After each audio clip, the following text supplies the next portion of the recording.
Assalamualaikum warahmatullahi wabarakatuh. Sebelumnya, izinkan saya memperkenalkan diri terlebih dahulu. Halo semuanya, perkenalkan nama saya Rahma Azari. Saya sedang menempuh pendidikan di SMA Negeri 1 Pusaka Negara dari Kabupaten Subang. Seperti yang kita ketahui, sekarang kasus korupsi semakin merajalela. Para pejabat yang tidak memiliki etika seenaknya mengambil uang rakyat tanpa ada rasa bersalah, bahkan uang yang diambil tidak bisa dihitung sedikit. Selanjutnya, pemaparan yang pertama yaitu tentang definisi korupsi. Korupsi adalah suatu tingkah laku yang menyimpang dari tugas-tugas resmi jabatannya dalam negara untuk memperoleh keuntungan, status, atau uang yang menyangkut pribadi atau perorangan. Selanjutnya, pemaparan yang kedua yaitu dampak negatif korupsi. Dampak negatif korupsi dapat berupa menyebabkan kerugian keuangan. Korupsi mengakibatkan kerugian keuangan negara karena dana yang harusnya masuk ke kas negara malah disalahgunakan.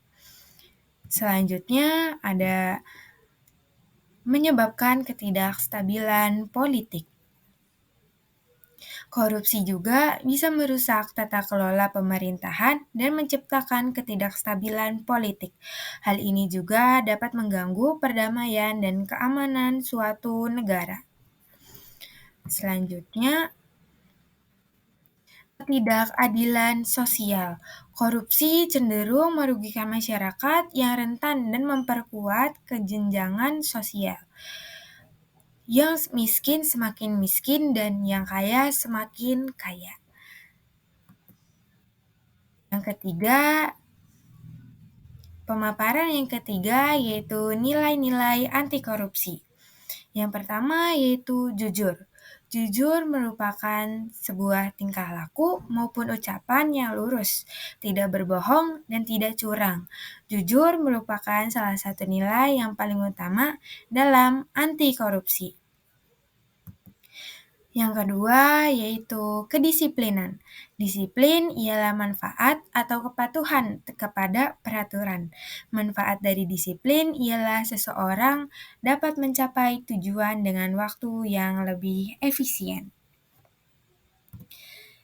Yang ketiga ialah transparansi. Ini sangat penting karena pemberantas korupsi dimulai dari transparansi dan mengharuskan semua proses kebijakan dilakukan secara terbuka.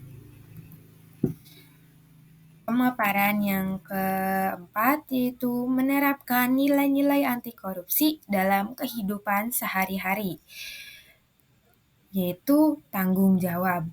Bertanggung jawab atas setiap tindakan dan keputusan yang diambil, berarti tidak menyalahkan orang lain atas kesalahan sendiri dan bersedia memperbaiki kesalahan yang dibuat. Selanjutnya ada keadilan, bertindak adil dalam setiap situasi, tidak memihak atau memberikan perilaku istimewa kepada orang tertentu karena hubungan pribadi. Selanjutnya pemaparan materi yang kelima dan yang terakhir. Berpartisipasi dalam kegiatan pencegahan korupsi di lingkungan sekolah dan masyarakat. Yang pertama yaitu mengedukasi dan membantu menyadarkan dengan meningkatkan pemahaman tentang dampak negatif dan pentingnya kesadaran melalui kampanye pendidikan. Yang kedua yaitu menjadi teladan menerapkan nilai-nilai kesadaran diri, kejujuran, dan edukasi dalam sehari-hari sebagai contoh untuk orang lain. Sekian dari saya, kurang lebihnya mohon maaf. Saya pamit undur diri.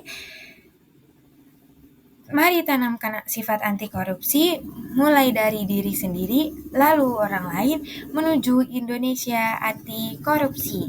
Wassalamualaikum warahmatullahi wabarakatuh.